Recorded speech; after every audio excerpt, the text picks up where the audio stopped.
Everyone has a story to tell, shining a light on stories that uplift us, that change us, that inspire us. The Yogi Hour. Listen, be inspired.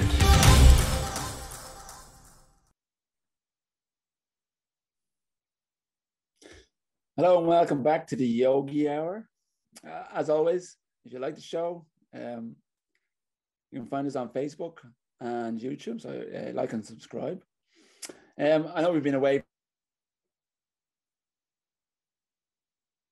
for a short while, a couple of weeks there, but now we're back. And this week we have a really amazing guy by the name of Prema. Welcome, Prema.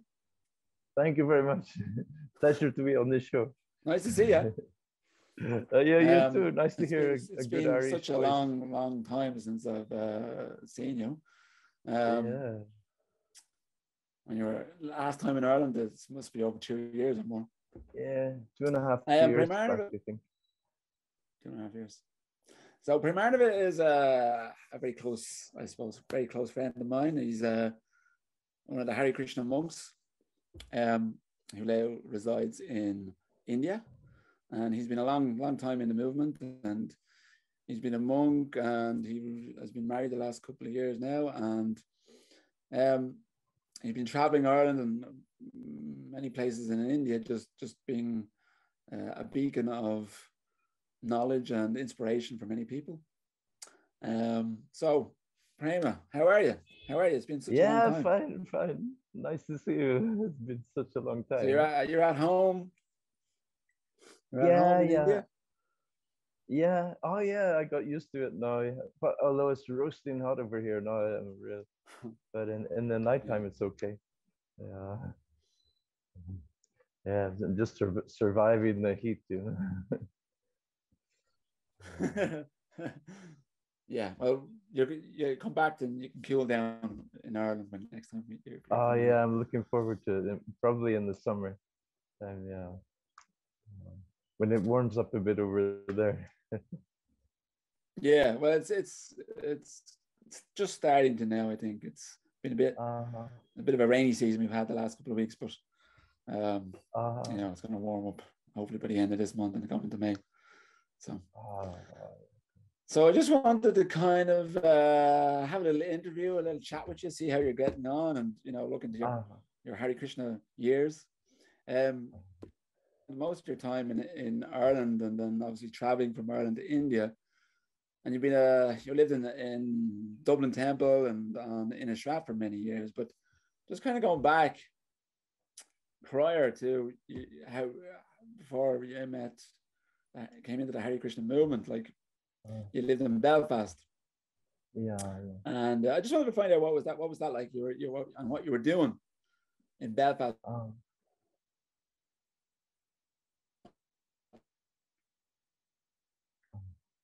It froze up there for me. Yeah.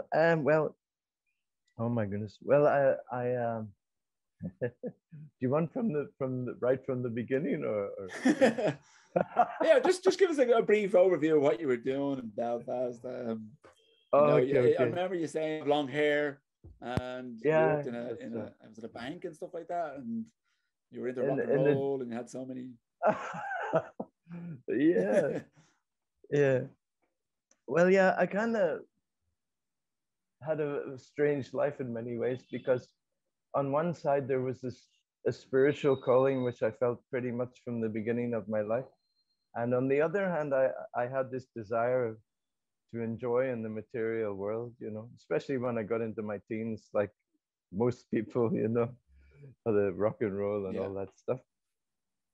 But I right through my life, you know, I had a spiritual calling, you know, right from the childhood. I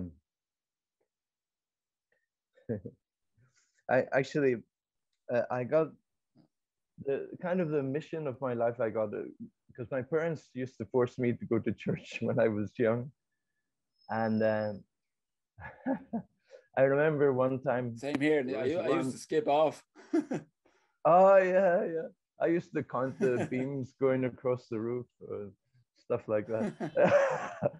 But one time there was there was one really heavy preacher there. You know, you've probably seen Ian Paisley or something like that, screaming and shouting. And then at one point, he started asking a question. He started asking, you know, what does God want you to do for him, you know? And he gave a few options. The first option he said, maybe he wants you to be a missionary, you know? And that kind of really struck my heart when he said that. Somehow I was only like 8 or 9 years old. And I kind of realized that I was meant to do something, you know, something spiritual in my life. And that kind of stuck with me. And then when I was about 13, my father, he gave me all these Christian books of people converting, you know, some famous ones, The Cross and the Switchblade, Run Baby Run, this and that. And that also affected my life very much. But later on, you know, I started getting into listening to music and going out with my friends. And so all that kind of got forgotten, got into the background a little bit. Pushed aside. And one funny thing did happen. There was when I was around that age, there was a song came out by the Police. You must remember them, the Police. It was called, Spirits in the Material World. It was, one song was there. And it came out in the Christmas time. So somehow this song was haunting me, you know. Everywhere I went, they were playing this song. One time I even turned on, really? So at one time I even turned on the TV, and on 3 channels, first channel this song was playing. Actually, I hated the song. So as soon as I saw it, I turned to the next channel. The song was on the next channel. Then I turned to ITV, and it was on ITV as well. But I really thought, looking back now, I can see it was like a message, you know, we're spirits in the material world. And later on, I found out that Prabhu, he'd met Sting at the Hare Krishna festival, you know, one of these music festivals where Hare Krishnas put up a tent. And he wanted to meet Sting, but Sting didn't have time to speak to him. So he said, just tell me in one sentence, you know, what is your philosophy? So Prabhu said, you know, we are spirits in the material world. And then shortly after, he wrote this song and came out. So that song was like chasing me. Oh, right. Yeah. Inspired by Preto. Yeah. But yeah, I ended up with my friends, you know, somehow when I was about 16, I started working. I left school. I got fed up with school. After in the north, they have this O-level, A-level. So I finished my O-levels and I went back for the A-levels. And after about a month, I said, I just can't take this anymore, you know. So I just left, basically. I didn't even tell them what I was doing. And I started working shortly after that in some office job. And I met some friend there who kind of corrupted my mind. He was the one, because I kind of led quite a sheltered life in many ways. So I'd always been into music, and I was learning to play the guitar. And he was recommending the different types of music I should listen to, you know. So I started listening to like Led Zeppelin, The Doors, Jimi Hendrix, and all this kind of stuff.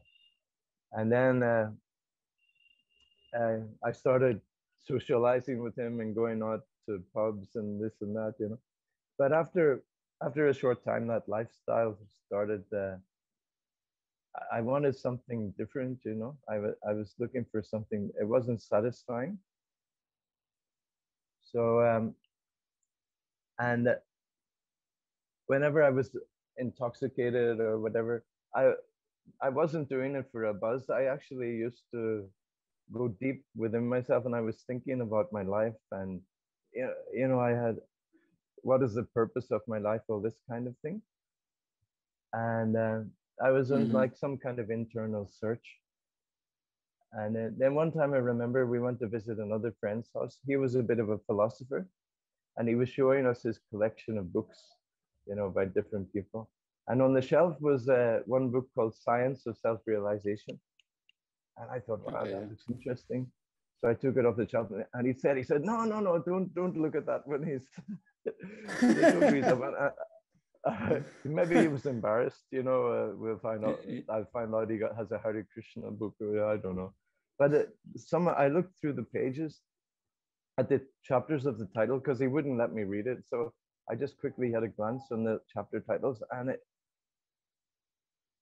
the titles of the chapters, it was just the answer to everything that I was kind of wondering about, you know. And I thought, I want to read this book. I need to read this book. This is exactly what I was looking for, you know. But somehow or other, he wouldn't let me take it, so I couldn't get it at that time. And that later obviously on, piqued your interest further, you know. Yeah, I don't think yeah. that went away. That I gotta get this book. I gotta get this book. Yeah. And then one thing that changed my outlook, because coming from a Christian background, you know, as you know, anyone, especially in Northern Ireland, anyone born in a Christian family, you know, you're like living in a box. Pretty much everyone in Ireland was born in a Christian family back yeah, in well, days, that's anyway. true. Yeah, even I was. Get the mass, get the mass, get the mass.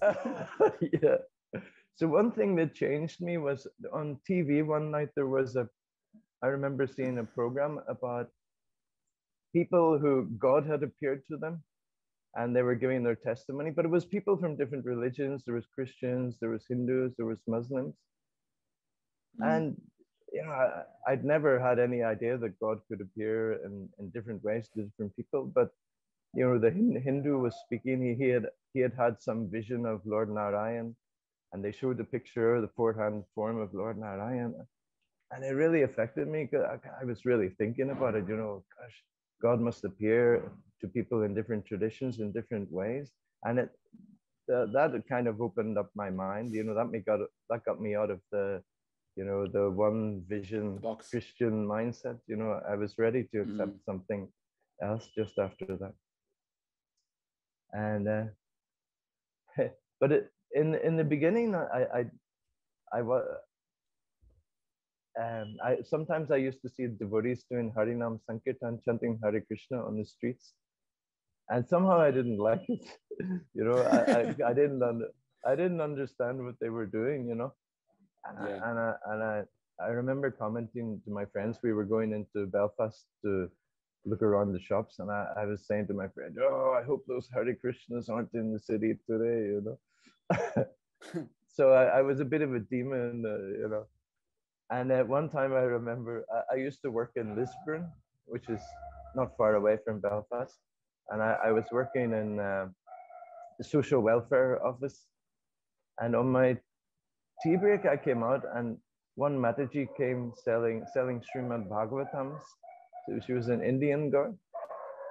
And as I was walking in the Bow Street Mall, there's a shopping mall there. She came and tried to give me a book. And I wasn't interested, you know. I walked on, but she came behind me, you know, and was quite forceful. And I turned around and screamed at her, "No!" But later on, I could I could see her from my office window where I was working. I could see her distributing books, and I was looking at the book, and I could see the cover of the Srimad Bhagavatam, the volume 1. It looks really beautiful, all the different Vaikuntha planets, and then a picture of Radha Krishna in Vrindavan. And I was thinking to myself, there must be something amazing in that book. Somehow this thought came to me, I'd love to see what's in that book, but how can I go back after what I did, you know? But that really stuck with me.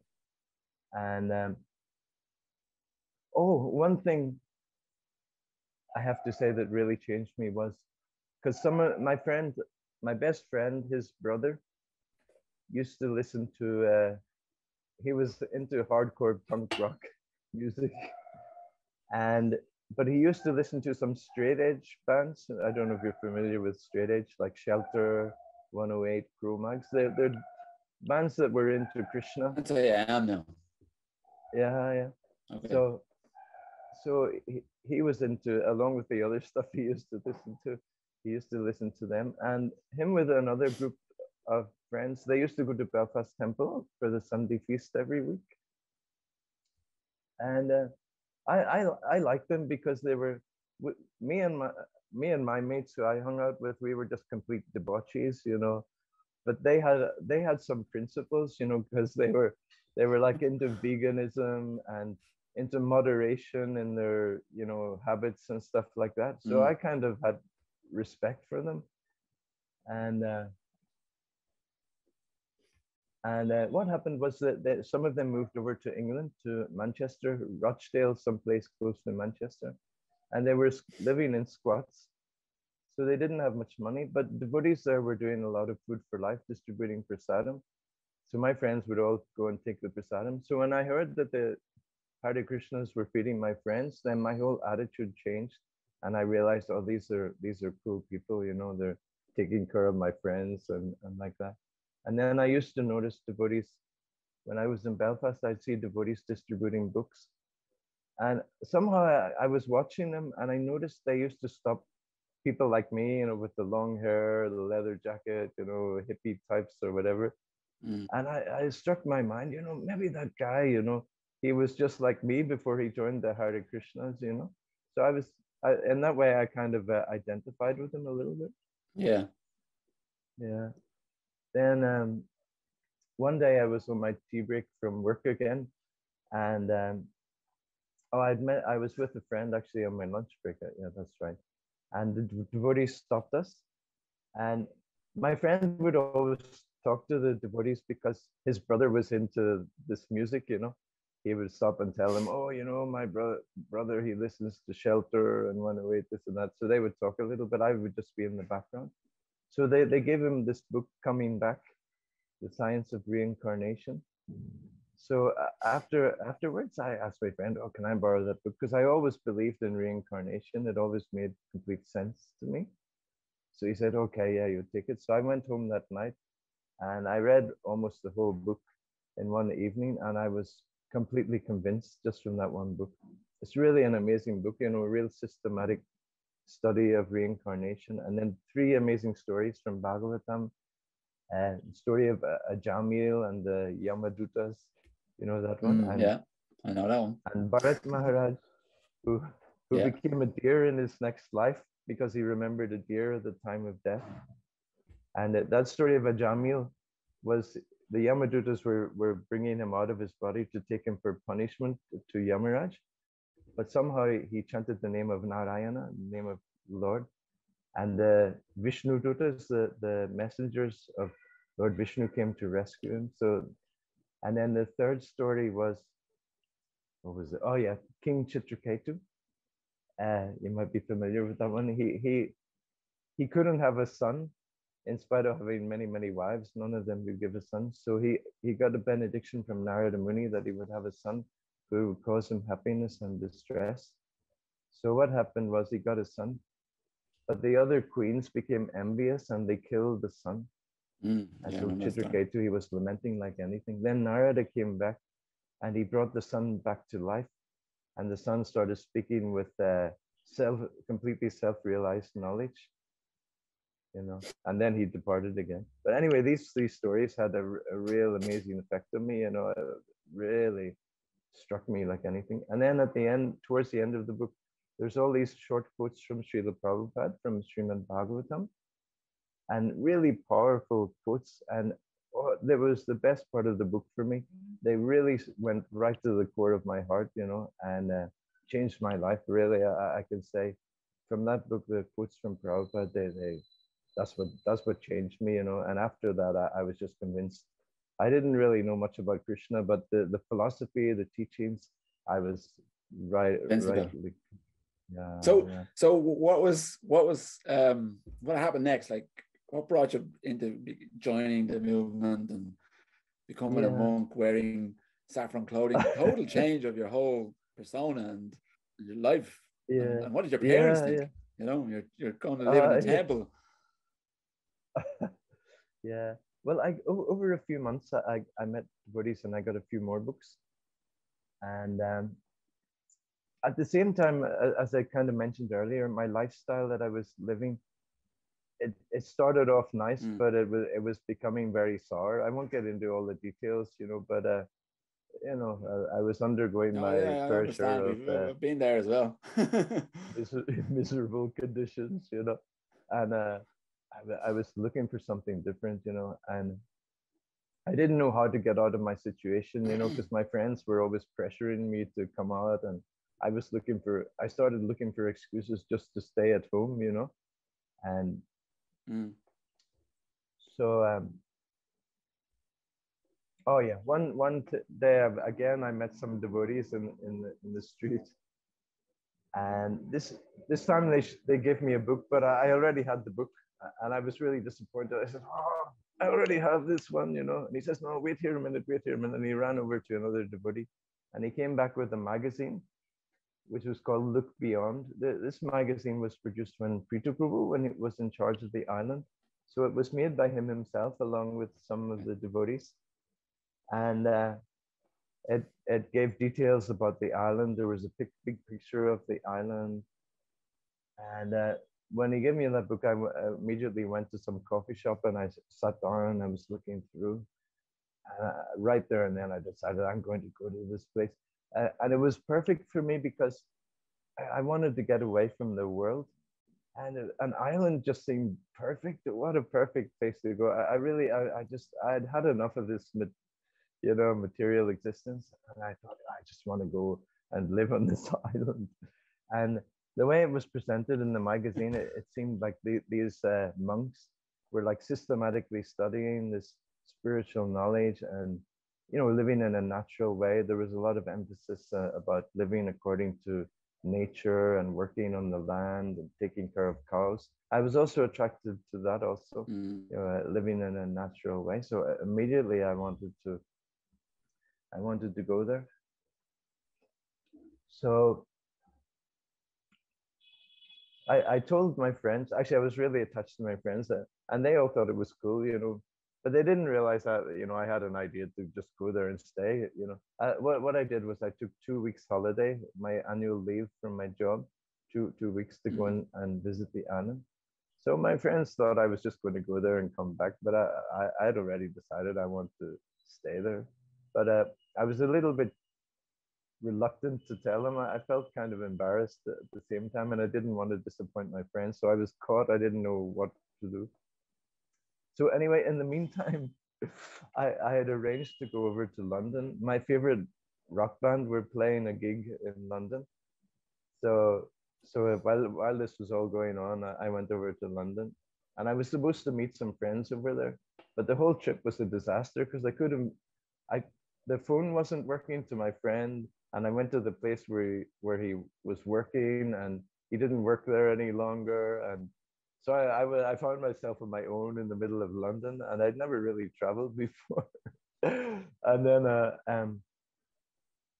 so anyway, I went to this gig, my favorite band they were playing. And I'd already been reading Prabhupada's books, you know, so I was already fixed in the philosophy of Krishna consciousness.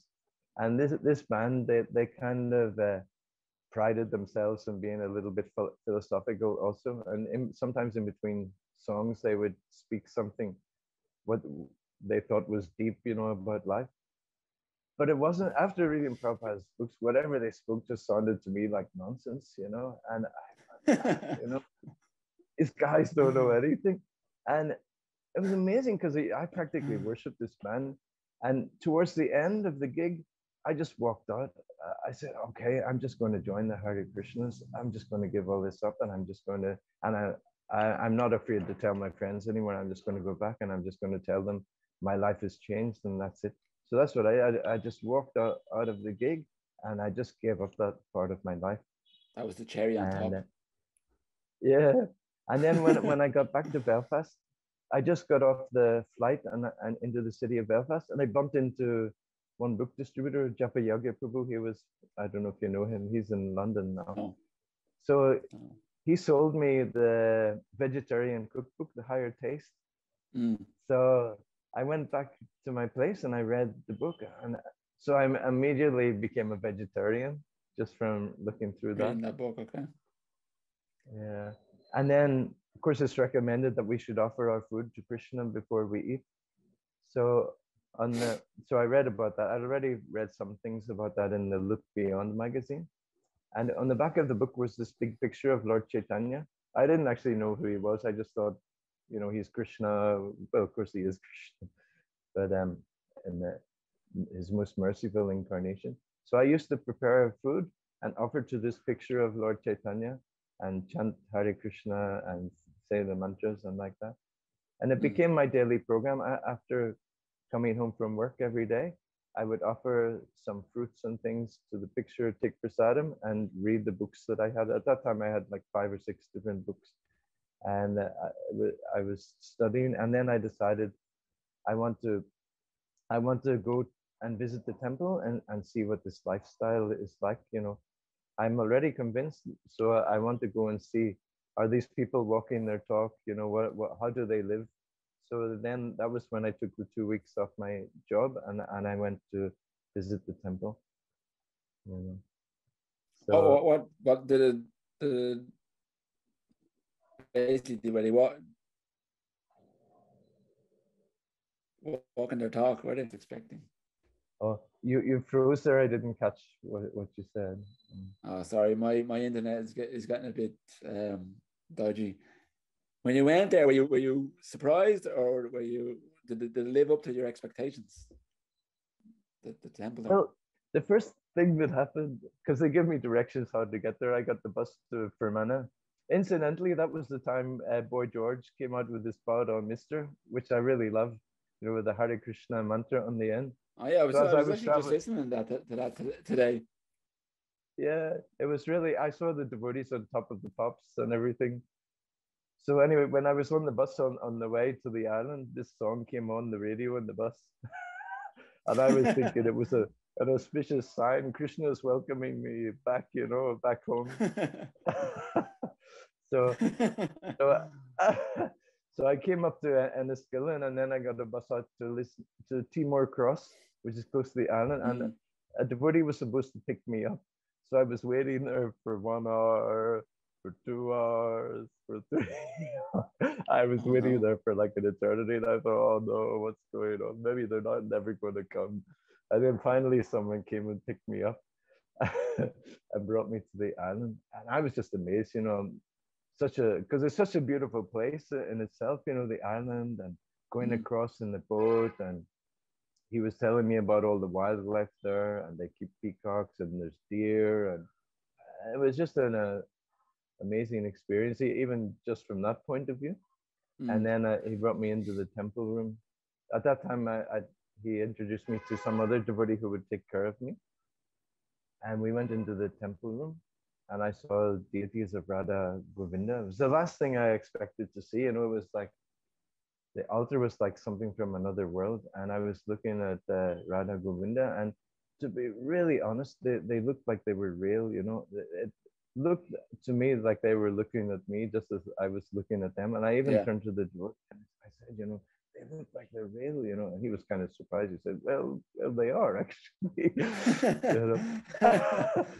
And then I bowed down, and as we were walking out of the room, he turned to me and he said, you know, your material life is finished now, you know, it's over. And I wondered what he meant, but it was a fact, you know. Who was the person, if you don't mind me asking? That was a devotee called Daya Maya. He was from England, from Manchester, and he was helping Tribhuvannath Prabhu with the Padayatra festival. So he's just visiting for some time. So he took care of me, and I mentioned to him that I'd read about chanting Hare Krishna, and I wasn't really sure how to do it. So I was kind of a bit shy about chanting, but he was quite forceful. He says, oh yeah, no problem, I'll teach you. He gave me a set of beads and he showed me how to chant, and he got me chanting along with him a couple of rounds. And he also told me, because I'd seen the picture of Lord Nrsimhadev, which is an unusual picture, a scary picture. So he told me the whole story. I was amazed, you know. It's such an amazing story, you know. And he gave me a picture. He had a postcard with a picture of Lord Nrsimhadev, so I kept that. And yeah. Oh, and I remember they brought me some prasadam. They asked me, "Oh, did you already eat?" And I had. So they said, "Oh, we'll bring you a little bit." So they put me down in front. They had a TV playing, and there was a video of Mahabharata. I was watching the Mahabharata and taking prasadam for the first time. And Mahabharata also I found amazing, you know, all the words of wisdom that were being spoken. And prasadam was amazing. From my first bite, I just loved it. And they gave me such a small bit because they thought I'd already eaten, you know. And they say, "Would you like some more?" And I said, "Yeah, yeah." Yeah. So they filled up my plate, and you know, I loved prasadam right from the day one, you know. So, Yeah, who actually, didn't? I mean, that was kind of like a clincher for me as well as the uh, food. You know, yeah, when I first started, yeah, it was like, you know, nothing uh, like it. yeah, the best. And then, so as I mentioned, I was coming out to check out what the life was like and everything. So I decided I'm going to do everything that the other monks are doing. Whatever they're doing, I'll do the same. So next morning, I was up at 4 o'clock, and I came to Mangal Arati, and I chanted japa. I chanted 16 rounds from the first day, and it was just overwhelming. I felt so purified and so inspired, and like kirtan, I loved right from the beginning. You know, and I actually kirtan, because kirtan is spontaneous, but I was amazed at how beautiful it sounded. It sounded like they'd been practicing for years, you know. But devotees just get together and just sing from the heart, and by Krishna's Mm, mercy, it just sounds beautiful, you know. yeah, I really just loved it, and I felt in my whole, because you know I'd been engaged in sinful activity before, and I felt my whole body and the chakras. I didn't know anything about chakras, but I could feel my chakras in my body opening up, you know, right up to the, mm, you know, my whole body. I could feel just an intense purification. And then the classes also at that time, Tribhuvanath Prabhu was there, and one devotee from US, Nalini Kanta. He's also a Prabhupada disciple. He's an astrologer, and this Nalini Kanta mm. Prabhu, he used to give beautiful classes about. He knew all the stories of Mahabharata, Ramayana, and his classes were just so interesting. And Tribhuvanath Prabhu, he was a philosopher, and his classes were just like so convincing, you know. And I was just Cutting. like blown away, you know, really. And during the day, I would read the books, and the same thing I was reading, exactly the same points they were speaking in the class, you know. Everything was just becoming crystal clear to me, you know. And I was a little bit shy, you know, to say I wanted to join. I was thinking, you know, that they'll think I'm mad or something, you know. And I'm sure no one comes, you know, just out of the blue saying, "Okay, I want to stay here and dedicate my life." But that's what I wanted to do, you know. And finally, I got up the courage and I told some devotees, you know, actually, I want to join this, and you know, so. But I still arranged to go back because I wanted to pick up. I had 2 paychecks waiting for me, but back in Lisbon from my job. So I told them I'll go Oh, back paychecks. and I'll Yeah, get my sorry. last, yeah, my last 2 paychecks, and then I'll come back and join. Of course, you know, I'm sure loads of people say like that, and you never see them again. So I could see the devotees started. They didn't think they'd ever see me again. Tribhuvannath Prabhu actually said Mm. to me, he says, "Oh, you know, there's a lot of Maya out there, you know." So but I said, "No, no, don't worry, I'll be back." So anyway, somehow I, I went back, and one crucial moment was there when I actually told my friends. You know, my friends all thought I was really cool, but when I told them, yeah, yeah, yeah, I'm going to go back and stay there, then they thought, oh my God, you know. And my best friend was saying, you know, are you sure you want to do this? You know, I don't know what to do. Should I try and persuade you not to do it, or do you want me to persuade you to do it, or this or that? And then that got me. That was like the point where I had to make a final decision. So for a few minutes, I just started thinking about my life. You know, if I don't join to the temple, what will my life be like? You know, what will it be like years in the future? You know, 10 years from now, 20 years from now, and I just couldn't see any good future in the material world. You know, I was thinking about it, the different options I had, and I just couldn't see any good future. And I just thought, no, I'm just going to join the temple. I'm just going to follow my heart, you know. And that's what I did, you know. And of course, the next thing was to tell my family also, because I'd never Yeah, really that must have mentioned to been them. It must have been an It's eye frozen opener or a again. shock for them. Yeah, Oh, sorry, well, sorry. yeah, because Connection's not great. I'd never really mentioned to them, that I was interested in Hare Krishna or anything before. I told them I was going to the island for 2 weeks.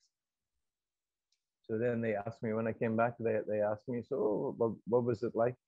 And I said, yeah, it was great. I'm going back to stay there.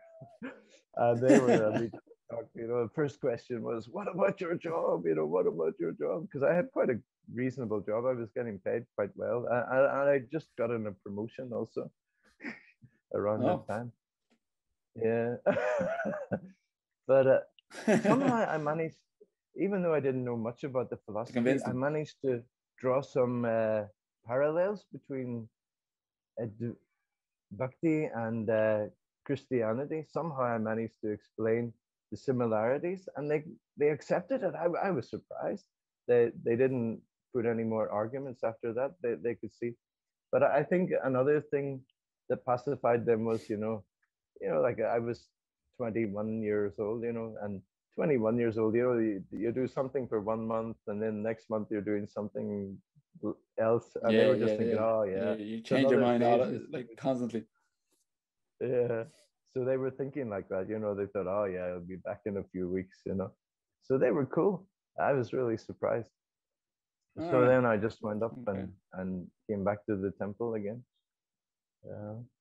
And that was it. That was it. Yeah. I lost contact with most. I kept some contact with a couple of my good friends, but I just left everything, and I didn't want to go back. Once I was on that island, I didn't want to go off. I didn't want to go ever see Belfast again. But for many good reasons. I know what you mean. But the whole lifestyle was just so overwhelming, and right from day one, it was just like bliss. I was just completely absorbed in bliss. It was just ecstatic for me, everything. And of course, Tribhuvnath Prabhu was around, and he's famous, for his kirtan and classes and everything.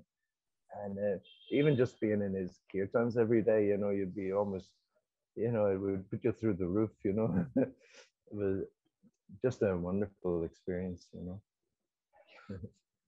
Yeah. So you kind of, I suppose, you went from those early stages and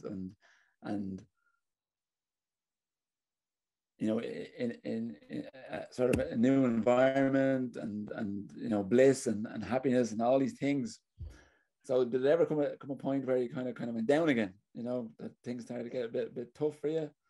Any challenges there, or was it always kind of like up and up and up and up, constantly up? Well, yeah, there was some challenges along the way. Incidentally, after about a year and a half on the island, Tribhuvnath Prabhu and Manu Prabhu, they swapped. Manu was in Dublin and Tribhuvnath was on the island. So they swapped, and somehow I ended up in Dublin at that point. So I shifted from the island to the temple in Dublin. So, my main service was distributing Srila Prabhupada's books that I'd already started when I was in the island. So I was trying to distribute in Dublin. That was a challenge in itself. It was really tough service, actually. But I wanted to do it. Actually, I used to listen to, I had a friend who used to listen to lectures from Harikesh Maharaj at the time. They were all about book distribution, and Navina Nirada, Harinamananda, all the old guy.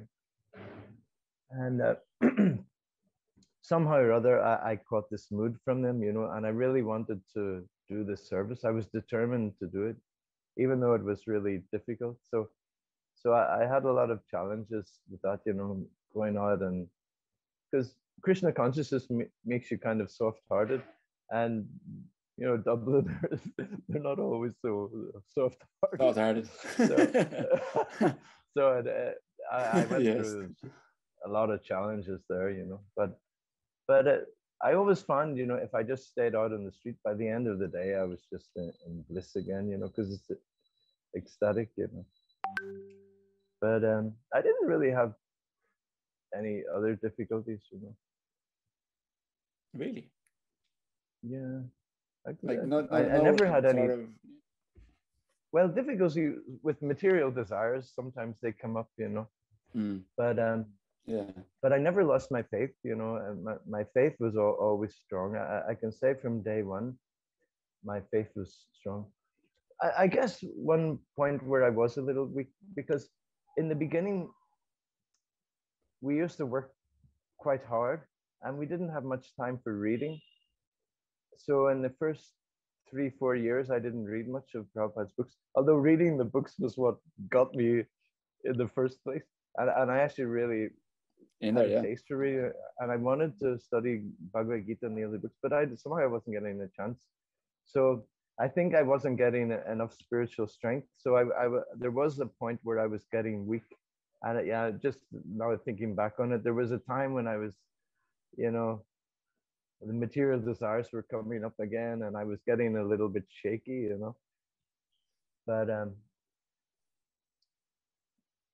But somehow some other devotees rescued me.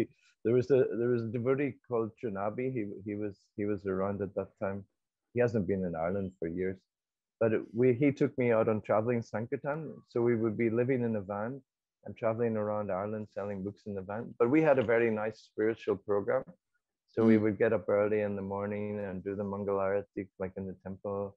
And he made time for reading Prabhupada's books, which was great. So we used to read like 1 or 2 hours every day, either before going out on book distribution or in the evening when we came back. And that's when I started getting strong again. I was studying Bhagavad Gita, and it was just amazing, because when you try to serve Krishna, Krishna gives you realization when you read, but you have to read to get the realization also. So I was finding coming back in the evenings and going through Gita, it was just like realizations were sparking off in my mind, and I was just thinking, this is incredible. This whole philosophy is incredible. These teachings are incredible. This life is incredible. And from that point, it went up. Everything was amazing. And so there was never a point in time where you thought, "Oh my God, what am I doing? This that never came, and I want to go." Like it happens to a lot of people, where they have that challenge to what's kind of go away from it for a while and then maybe come back to it or leave it altogether. You seem to have kind of been steady and I never went through that. Never really. I personally, I feel, and I heard a lot of devotees say like this, I feel like I'm picking up from my last life or something. Like my experience coming to Krishna consciousness, I heard when you interviewed Karaneshwari, she was saying it was like remembering something that I'd forgotten. And I had the same experience. It was when I was reading the books, I was thinking to myself, hey, I already know this, I already know this, but it's just like I'm being reminded that that's exactly how I felt. I know this already. So, and I always was inspired by the 6th chapter of Bhagavad Gita, where it's describing about the yogi who's unsuccessful, how he takes birth either in a pious family or, a family of devotees, and he picks up from his last life. And I always thought that's amazing. And I think the same thing is what happened to me, just maybe I started some little bit in the last life, and somehow I connected again by Prabhupada's mercy, and I'm able to finish up the, whatever. If you were a devotee in the last life, it means you messed up in a big way, So, well, you didn't quite get to the finish line. Yeah. So whatever mistakes I made in the last life, I'm given a chance to rectify them now and get serious, So I kind of feel like that. Yeah. But yeah, I've always felt like I've always been serious, and I think like sincere and convinced. Yeah, well, but a little bit. That's something like, obviously I spent a couple of years also. Sorry, go on. Oh, you froze there again. I didn't catch you. But what was I going to say? Oh, senior moment came. um, Can't remember what I was going to say. I just want to say that I was when I spent that time in the temple with you and being around you, as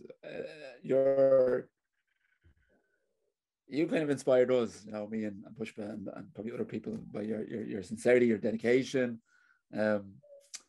just being there all the time. Always consistent. You and Maisha specifically, always doing the Sunday feast, always chanting, always doing kirtan every Tuesdays and on Sundays, and I think you're very much a big inspiration for us, and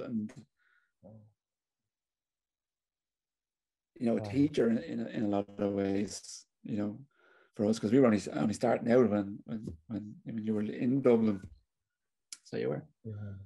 You seem to have frozen as well. Yeah, I remember. I can remember the point when you really changed. There was one time I went to India for a month, and when I came back, I could perceive that something had happened to you, because all of a sudden you had this like big huge smile on your face and you were looking really blissful, and I thought, oh, he's got it, and so some miracle. Same thing with Pushpa, actually. I went to India. She was just coming to the temple, and I went to India for a month. I came back, and then she was already chanting and doing everything. It's a real. She was so coming nice every morning as well, every day, like before work, and that was I guess when you're doing it every day, consistently, same thing, and it like you like for you. It grows and it grows and it grows inside the bhakti. The bhakti is you get a whole sense of it. So you do, and lots of realizations and inspiration and so much. So being in a temple really helps. Oh yeah. So you're in a different situation now. You're not a monk anymore as such, living in a temple. You've become a grihasta. You're now married and you're living outside the temple, but obviously you still go to the temple. So what's the sort of difference for you that you find in that? Well, actually, before getting married, I was kind of a little bit worried if I get married, my spiritual life will be hampered, I won't have time. I was a little, although I had the desire to get married, I kind of hesitated, and I was thinking about it for some years. But my main like concern was, what if all my time's taken up and I can't practice properly or whatever. So that was my only worry. But at a certain point, I kind of, because I was getting older, I got married when I was 46 years old. So and also I didn't really have a plan. That point that I'd forgotten earlier was that I was speaking about how I was always serious. I felt serious about Krishna consciousness, but on the other hand, I was quite spaced out, altogether, like if you have a good car, but it's falling apart, and the exhaust is trailing along the ground, and the I remember I'm kind of like all the cars you had, and they were all pretty bad. Yeah, so I'm kind of like that also, I know where I'm going, but but anyway, so I in getting married, I didn't really have a plan, I was wondering, how will I manage the whole thing, and then at one point a plan actually came to me, because for years I'd been attracted to India. I was coming almost every year since 1994 to Mayapur, to Vrindavan, once a year, and to South India also. And somehow when I was in South India, the holy places there, I was really attracted, and I really loved the places in South India. So I thought, why don't I marry someone from India? Then I can shift over to India, which I've been wanting to do for years anyway. Why don't I just do that? And it will be easy to maintain myself, because the exchange from Western money to rupees, you can live like a king, for a few quid over here, so then it'll be easy, and that's what it's been like. It's been easy to maintain but before the COVID thing, I was coming back twice a year, and I Mm. was making some money in the West and coming back, and I didn't have Yeah, any yeah, I anxiety, remember. and Yeah, it's great. so it worked out nice. And I did my marriage. I kind of took a bit of a risk also because, I went for an arranged marriage. I had one friend, I don't know if you know Gadadhar Krishna Prabhu. He visited Ireland a few times. He's from Poland. So his wife is also from India. Mm. So anyway, somehow my wife was a friend of his wife, and somehow they matched us up, and we did a horoscope and everything was matching very nicely. So then we decided to go ahead. So it was a bit risky, No, but it but came all together in the end.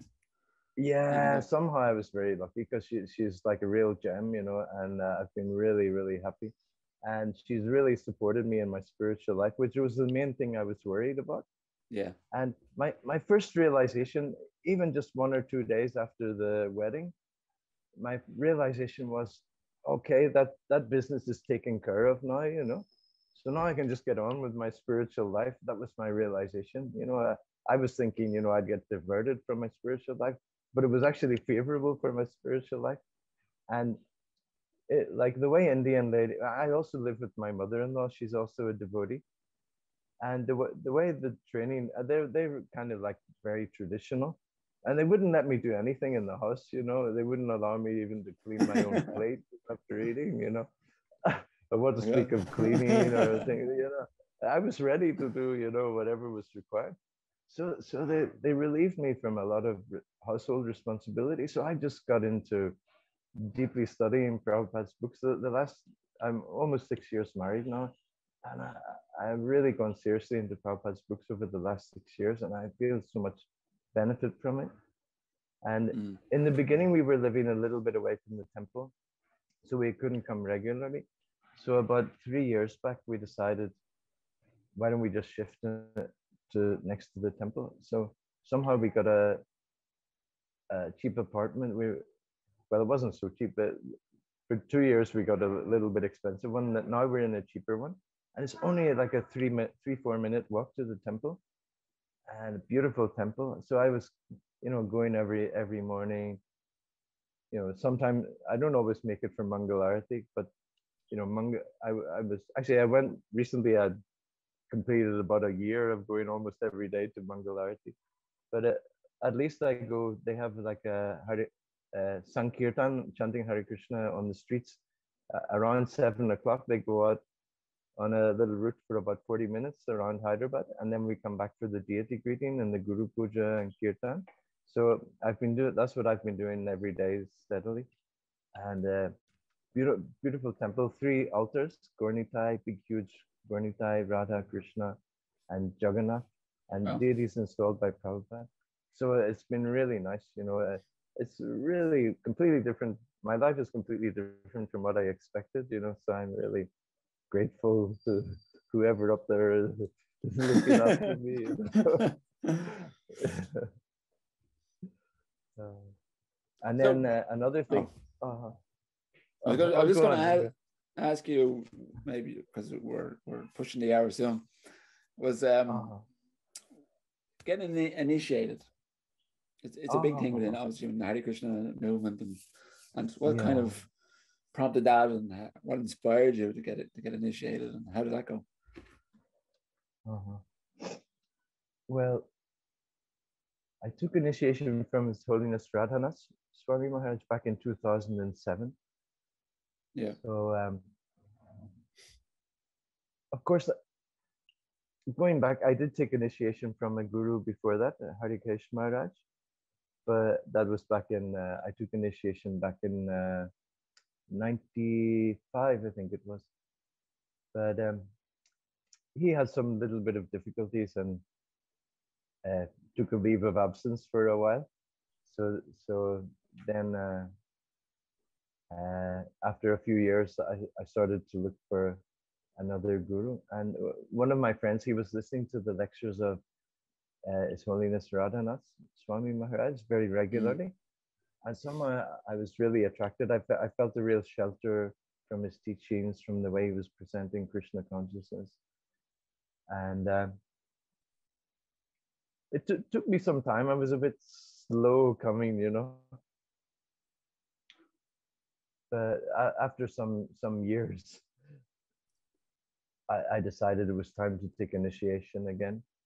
And I approached some, well, Manu Prabhu was the one who arranged that actually with Shruti Dharma Prabhu from the manor. He recently passed away, Shruti Dharma. Yeah, yeah, I remember Shruti He's the Dharma, one yeah. who put me in touch with Oh, that's Maharaj and arranged my initiation and all that. So, yeah. But yeah, so I had two gurus, Harikesh Maharaj, and then later I took from Radhanath Swami Maharaj. Both amazing. Harikesh Maharaj also amazing, but as Prabhupada says, you know, it's a war against Maya, and sometimes even a big general, you know, gets shot or something.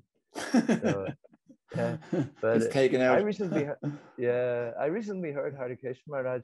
He was giving a talk to devotees in Russia sometime just recently. Yeah. And it was so nice. It was so nice to hear him and his attitude. And I was really surprised, you know. It was so beautiful to hear him again. You know, he was talking about, because he started the preaching he was one of the first ones to start the preaching in Oh, right, Russia. yeah, okay. In Russia, Yeah. okay. And he actually risked his life many times, you know. You know, it was very, very dangerous. They actually threw him out of Russia at one point. They caught him at that time. The USSR, it was everything. You know, Yeah, yeah, Ukraine, yeah. Estonia, Latvia, Lithuania. It was all the one thing. Iron Curtain, yeah. So yeah, so I think they caught him. The KGB caught him at one point, and they sent him out of the country. So somehow they didn't imprison him, which they could have done a lot of bad things, but somehow they just sent him out. So as he was flying out, there was a fighter jet on each side of the plane escorting him out of the country. So that Wow. really, it was a mad time. Actually, the communists, they had a list of 3 things at that time which they considered were most dangerous to Okay. Russian culture. Okay. I can't remember what the other 2 were. Maybe it was rock and Because the roll Hare or Krishnas something. are I what can't. the third one. I can't remember. Hare Krishnas were one of them. Isn't that amazing? So they threw him out, and he couldn't get back for about 12 years or something, 10 or 12 years. But anyway, from Harikesh Maharaj, I learned the mission, because he was always talking about preaching and distributing books and making devotees and this kind of thing. And then from Radhanath Maharaj, I got the other side, the Vaishnav etiquette, the Vaishnav dealings, the spiritual practice, purity of heart, and all this kind of thing. So I feel that these 2 personalities, you know, both of them have influenced my life in very wonderful ways, you know, and I really treasure what I got from both, you know. So I'm lucky. Most people just get one guru. I had 2, you know. You're blessed. You're a blessed man. Oh, yeah. Well, okay. I was just one last thing I wanted to ask. Obviously, there's so many things I'd love to ask you, but we don't have all day, unfortunately. But what's next for you? What's kind of inspiring you at the minute, and where do you see what you're going to do over the next, say, 5-10 years in your Krishna consciousness? Yeah, it's something I'm thinking about a lot, actually, because I spent years distributing books, and I'm 52 now, and I'm not as strong as I was when I was in my 20s. And I know I'm not going to be out running around chasing people with books the rest of my life.